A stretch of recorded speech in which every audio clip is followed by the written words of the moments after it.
advantage. Decreased left hemispatial, decreased right hemisphere advantage. Right hemisphere, its advantage is the left side of the body, left field space. So there's left coming in from the left field space. The right brain's not firing as appropriate. Does everyone get what I'm saying so far? Am I beating the dead horse dead? I apologize if I am, but it's like, okay, the communication between the left and the right is gone, or down. The right hemisphere isn't processing the big picture, so they're stuck in the small picture, the little details. The right brain is also the social aspect, the big picture of what's going on in the world. Okay? Who watches The Big Bang? Just so I can use the reference. So Sheldon has his spot, right? Okay? In his little world, his spot is important. If he had that same attitude in a bit bigger global picture, if he's been downtown in Detroit, do you think it might get him shot? Would that be a bad thing to not see the big picture?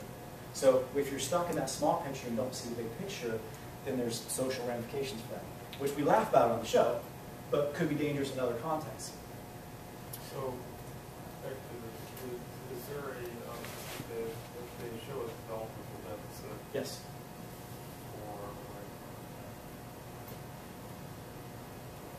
Sorry. So, I didn't put this in, but it's really cool and you can find it anywhere. Sure. If you break your right arm and it goes in a cast, what happens to the muscles? They shrink or atrophy, or atrophy if you're Canadian. Did you know that the cortex on that side, which monitors the arm and the hand and the wrist, which is only about a quarter-inch thick, but I'll exaggerate, okay, shrinks down as well too.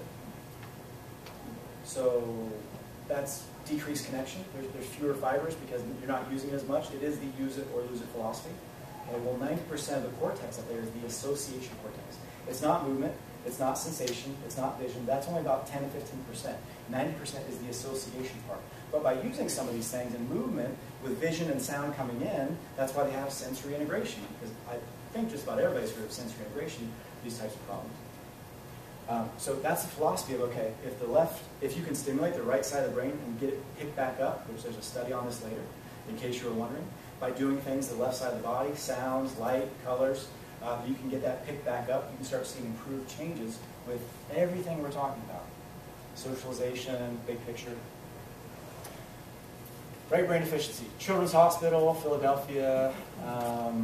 Latency, the speed at which the neurons fire between one side of the brain versus the other.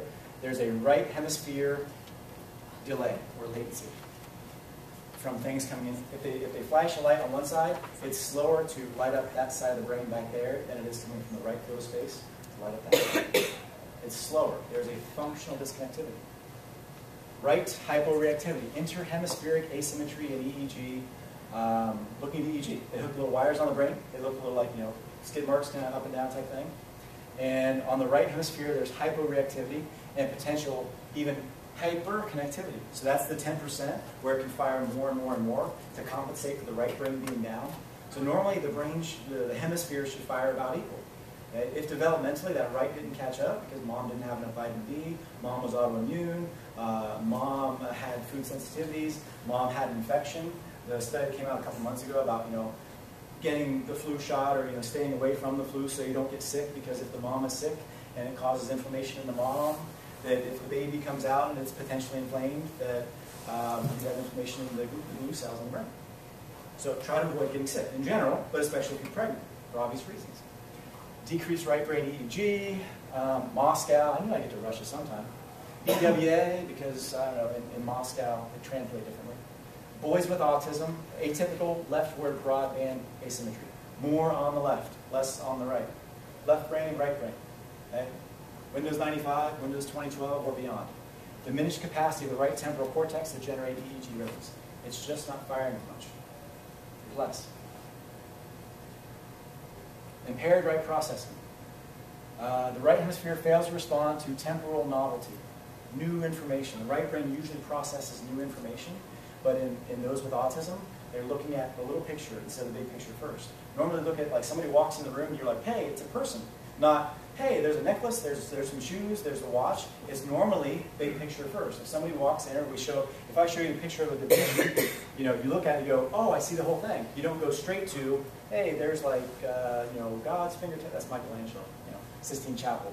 You don't go for the details first. In ASD, They do. They go for the little picture because the left brain is wired for that. Going, going, going, going. Decreased global, big picture stuff. Decreased right brain. Details of the stimuli was processed before the gestalt, the whole. Okay? So more left, more left, more left. Less right, less right. 1996. Let's go on back because we can go back way to there. An exploration of right hemisphere contributions to the pragmatic impairments of autism. Autistic subjects performed significantly less well than controls. The performance of the autistic group on the 3 tasks was also similar to that of the right hemisphere stroke patients. So, did I say that autistic kids had a stroke or a head injury before they were born or shortly after they were born? No.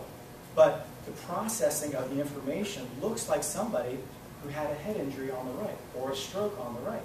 Because if it's not that the networks, all those wiring, got damaged, what if they just didn't develop? What if it didn't develop? That's what it looks like, processing-wise. Same with Asperger's, okay? Right hemisphere dysfunction and Asperger syndrome. It was back in '95, Journal of Child Neurology. These findings support the hypothesis that neurobiologic basis of Asperger syndrome is a developmental abnormality of the right cerebral hemisphere. I know you'll find a study or two where it says a little bit about the left. That's true too, okay? Because when we say right and left, not everyone is left hemisphere dominant and then right hemisphere. They talk about the right brain being kind of like the silent and the left being like the strong. For the longest time in the 50s and 60s and 70s, like they were still trying to figure out what was inside the black box. Okay, so they didn't even know how this stuff worked. Again, going back to that split brain research, Roger Sperry, 1981, Nobel Prize.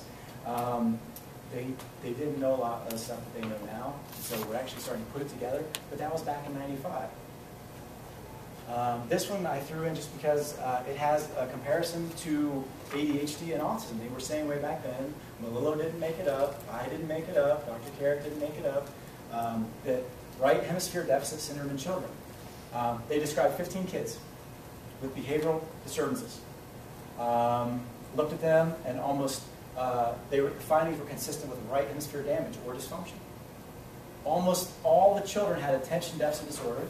Some were obtuse, their word, not mine, or unable to interpret social cues. Others could not express their feelings, but appeared to be sensitive and aware of the emotions of others. So it was a mix, but it was all right brain. Right brain interprets metaphor, left is literal.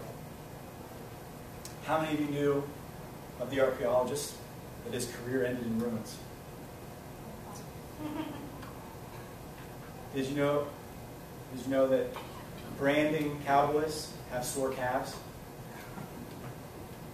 And 2 meanings, right? All right, it's both metaphor and picture. That's right brain activity. So if you didn't laugh, I hope it wasn't because the joke was too corny, but look again. Branding cowboys because they've got sore calves because they're working all day and because poor calves get branded. It confirms the specialization of the right hemisphere and the activation of a broader range of related meanings. The right hemisphere may be critically involved in at least one important component of novel metaphor comprehension. The left brain is literal. So you ask someone on the spectrum, what's that up on the wall? And it's a picture. What do they tell you that it is? It's a picture. They may not tell you there's a boat in the picture. They may not tell you it's a picture of family. It's like, what is that? They're very literal about their meaning. That's a left brain trait. Right brain is more metaphorical. It's big picture. Decreased right brain function, on and on and on. Deficient anti-saccades. Saccades are when your eyes jump from one point. So I want everyone to look at the upper corner up there, and then jump their eyes over the upper corner up there and compare the difference. Now jump back, just to be sure. Is there a difference? They're symmetrical, but for you to jump your eyes back and forth is called a saccade. All right? So there's deficiency in saccades or anti-saccades. The anti-saccades is what I call the get you in trouble on the beach exercise, or prevention of that. So in walks the handsome fellow in the G-string or the pretty girl in the G-string on the beach, and you're with your spouse, so you don't want to get in trouble, and you see it, you go, oh, hey, look over there. That's the anti-saccade, where you try to look away from something. You look away from the stimulus, that they have a problem with that, a dysfunction of the prefrontal component of the right hemisphere. Okay? And on and on and on and on. And I don't want to beat the dead horse dead, beyond death. Inputs to the brain from the thalamus. So when we talk about the lamo-cortical integration, good. This is why I brought this. Okay, so everyone get out your pieces of paper you have and draw a catcher's mitt with me.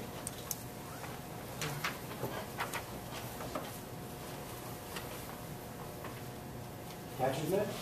Brain. Right? So we're looking at the left side there. Probably should have gone the other way. But deep inside is the thalamus. There's one on each side. There's one per hemisphere.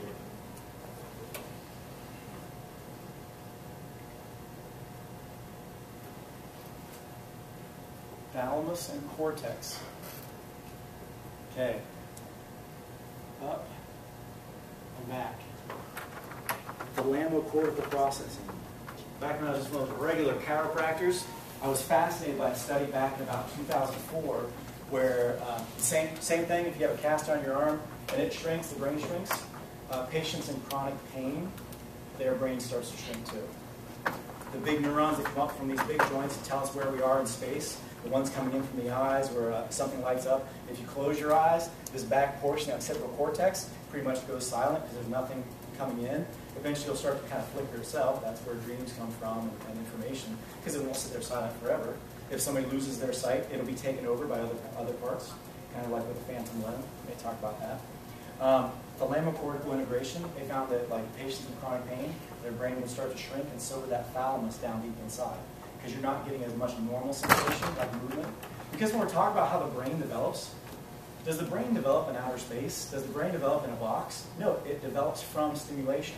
Did you know that a child that's developed, or that grows, or is put in basically a crib in like Eastern Bloc Russia or in China, where it's like, it's usually the girls because they can only have one kid, and if the second one's, if the first one's a girl, they get sent off to the institution basically, and they get 4 of them put in the crib, and they don't get much stimulation. They don't get love and petted and cooed and peekabooed. They don't get touched and light and all that extra stimulation.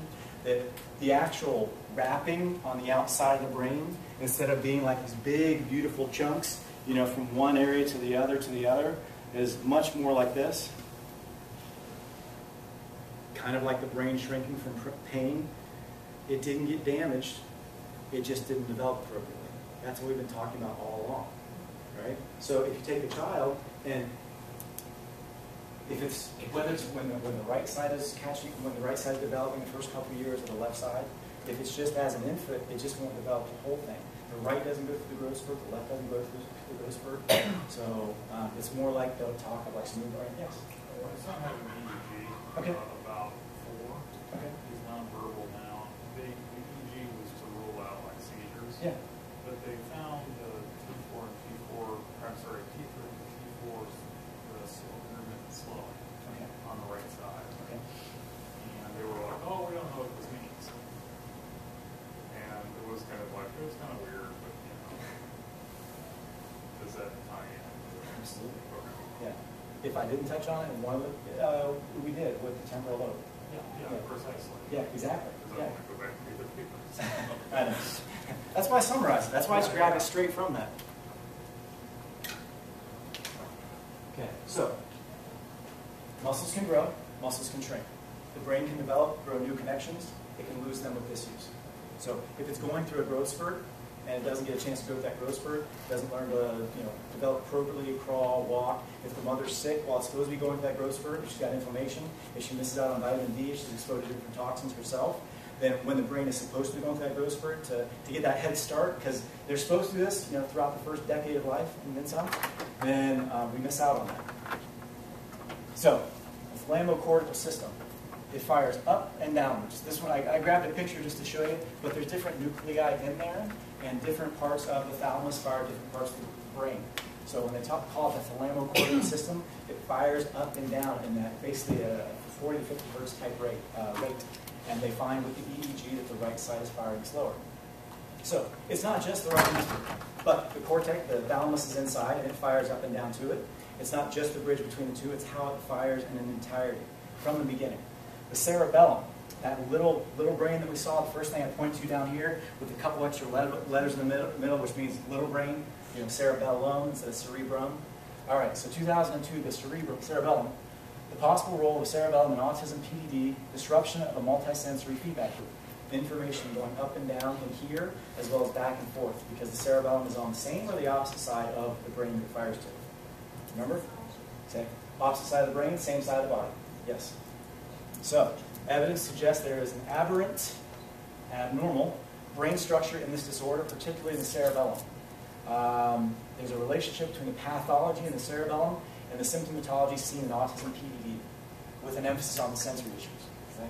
That's back in Medical Hypothesis 2002. Cerebellum's abnormal, cerebellar function in autism, that little brain down the side. Functional magnetic resonance image activation during a simple motor task. The cerebellum is one of the most consistent sites of neuroanatomic abnormality in autism. So, everyone do this. Do a little figure eight with me. Conduct the orchestra. All right, just for simplicity, let's all do it on the left side. Okay. Right now, you are stimulating your cerebellum, which loves complex activity. It controls it. And you're lighting up the right side of the brain because they're firing back and forth. You consciously have decided to do it. The words came out of my mouth, hit your eardrum, went into the 8th cranial nerve, hit the brainstem, went upwards 60% or so to one side, 40% to the other. You decided, does he really mean it or not? That's the social aspect of it. Once you decide to play along with me, you had a little fun, you conducted the choir, you actually sent messages over and down. Okay, the cerebellum gets a little, it's like a CC, one of those control, like in an email, where you kind of send one out to everybody, like when Shannon sends something out to all of us, that we all get it. It's kind of like that attachment that says that, hey, it's going to send one off to there as well as to the main route. So 20 million fibers are going down and 1 million fibers go in there. So you get a message being sent to here that helps to coordinate whether it's getting imbalance or not. When they do the roadside tests, okay, to find out if somebody's been drinking too much or not, they're checking for the cerebellum because the cerebellum is acutely damaged temporarily with alcohol and long-term with a lot of alcohol over the years. Okay? And that's why we're looking at like balance and coordination issues. Do those on the spectrum, are they super coordinated or not? Okay? Yeah, no, like you tend to see they might run sloppy, move sloppy.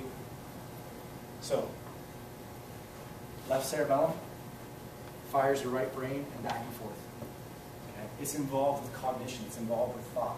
When you really read the research closely, the idea of dyslexics as well as like those on the spectrum, doesn't matter if it's left brain or right brain, because it's involved with coordination for either side. But if it's not firing appropriately, then that isn't going to develop as appropriately, which could be involved with any type of reading problem or anything. Right? Cerebellar involvement, etc., etc. Decreased cerebellar activation in the high-functioning autism group. Diffusely decreased connectivity may reflect poor coordination. Okay?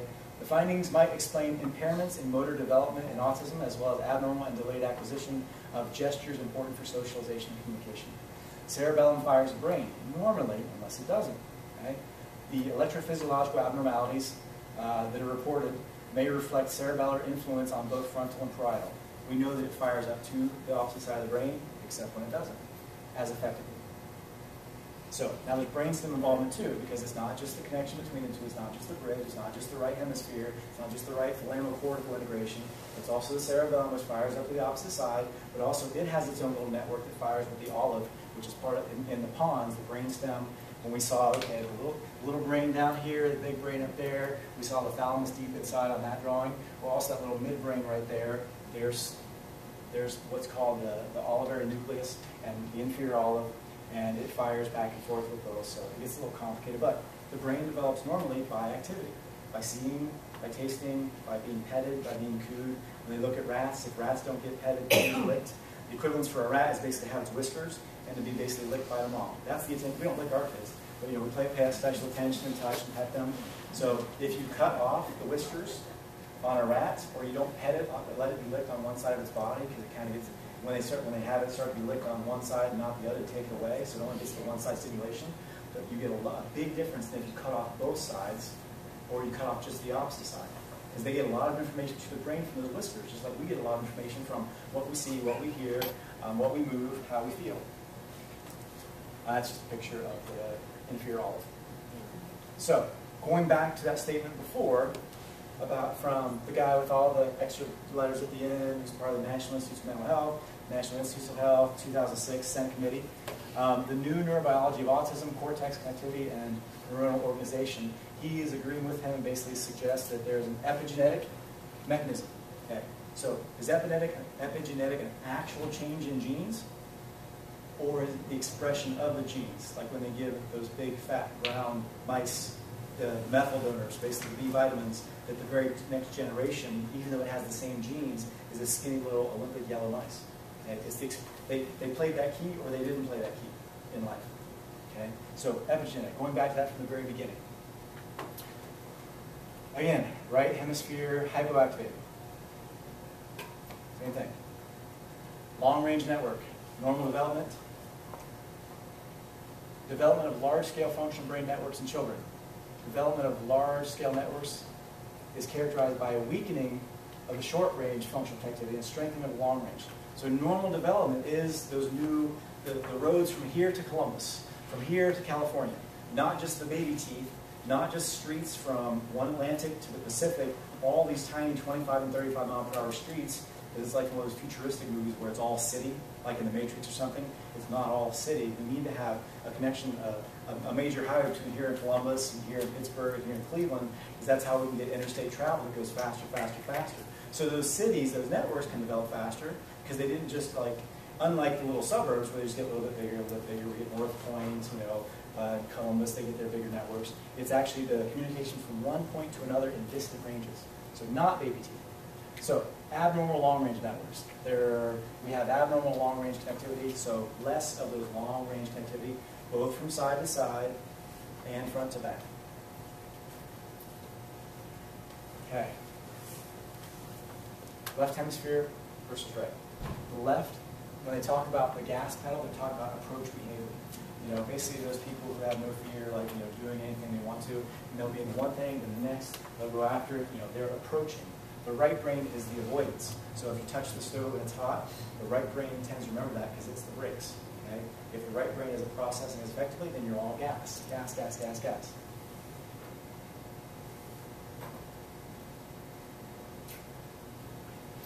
Big picture, small picture, high frequency, low frequency, the what, the where. Social learning, that's what we're talking about all along. Everything about autism is basically, okay, it's considered basically a social problem where the kids are in their own little world and they love doing the same things over and over and over. It's like the classic definition of that. Okay, we talk about, so Kaufman, Barry Kaufman's son, what's his name that actually is doing? Ron. Yeah, okay, Don. So, what? Ron. Ron, yeah, Ron, okay. Looks kind of like this, only different. Same goatee, I saw him last year, great. All right. So, a lot of the way that they're approaching things, the right side has a big portion of the mirror neurons. Does anyone know what the mirror neurons? Does everybody know what the mirror neurons are? Okay, mirror neurons are basically, now I'm going to do an activity, and you're going to watch me. Okay? Which side of my brain lit up in order to do that activity? Left side. Okay? So it was a right side activity, so left side of the brain lit up. By you watching me do it, your left side of your brain lit up a little bit, but not as much.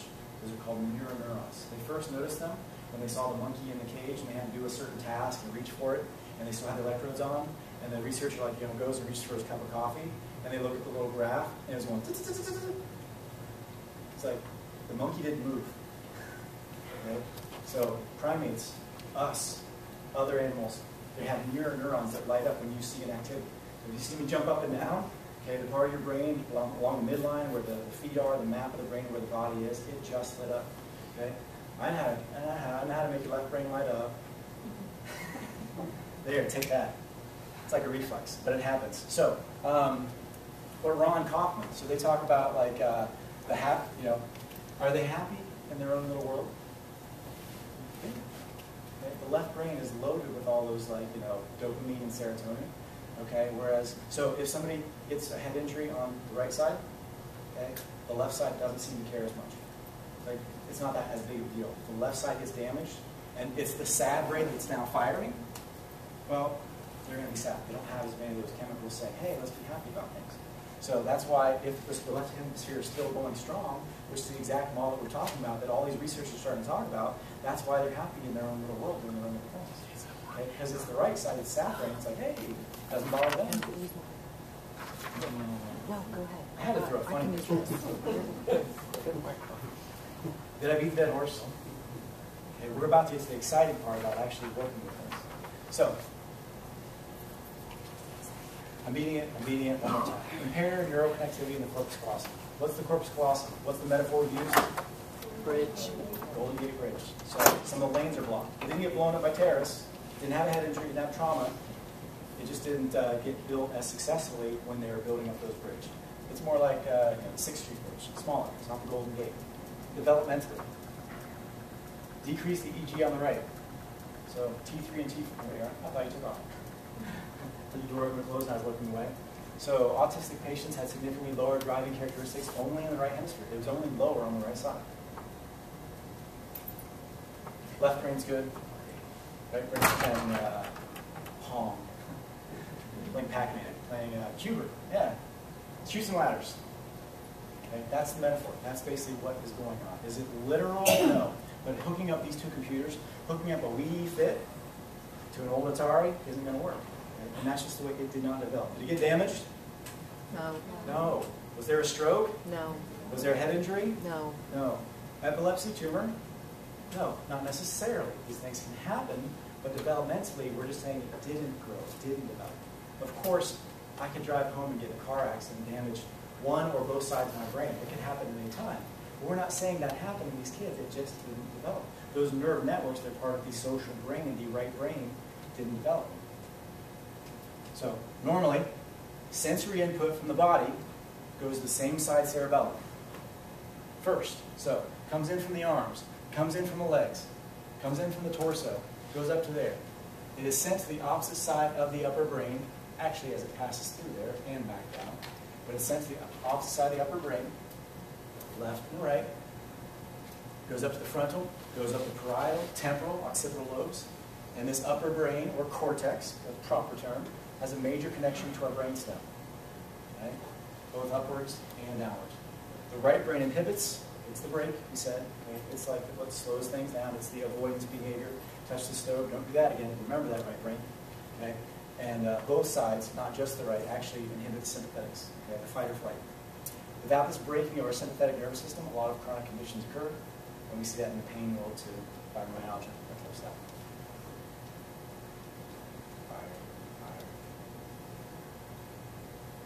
That picture I'm proud of, I got from my phone 2 hours ago now. This is it. The cortex, whether it's left or right, is what normally fires to inhibit the fight or flight response. So what is the fight or flight response? Oh my gosh, there's a bear over there. Everybody run! Okay? When that kicks in, okay, that's adrenaline. All right, that's also, there's a chain of neurons that fire alongside the spinal cord that shunt blood and oxygen away from the internal organs and to the muscles. Because if there's a bear in that corner of the room that just snuck in, is it more important that you digest food so you survive the next 30, 40, 50 years? Or to send it to the muscles so you can get away from the bear so you can survive the next 30, 40, 50 seconds? The old marketing joke where the two marketers are like, sit next to each other and they're out in the woods and one of them sees a bear and the other one starts changing out of his hiking boots into his running shoes. He's like, what are you doing? As he starts running away. He's like, you can't outrun the bear. It's like, no, I'm just getting on my running shoes. All I have to do is outrun you. Okay? So the fight or flight response is what actually gets us going to emotional to get away from things, but it shuts down digestion. It shuts down internal function down here. Because are you worried about reproduction at that moment? No. I don't know, some people might be, but the normal response would be to get away from the bear. So, decreased brain affects gut and the autonomic nervous system, and this is from the study. This is from basically the document that actually comes out and just says, this is the idea, this is the concept, this is how, whether it's left brain with dyslexia or learning disorder that isn't quite processing, because that can happen too. Okay, Sally Shaywitz at Yale, she's got a book called Overcoming Dyslexia. All she's doing over and over again is saying, there's parts on the left brain, good portions of it that aren't firing as well with learning disabilities, with dyslexia. Because it's the learning side, it's the language side, and if it's not firing up to speed, then you don't read as well. You don't learn all the things in school as well. Sometimes you get letters transposed. Sometimes it's just hard relating one topic to another. Those little details are lost because the left brain is the literal and learning and small detail brain. Okay? The right brain, so no matter which side is affected, it can't inhibit that fight or flight response. If it doesn't inhibit that, then you don't get as good glue cells between the gut lining. If you don't have as good of glue cells, and it's called secretory IgA, immune globulin A, if it doesn't glue those nerve cells together, you get a gap. What's that gap called in the popular literature?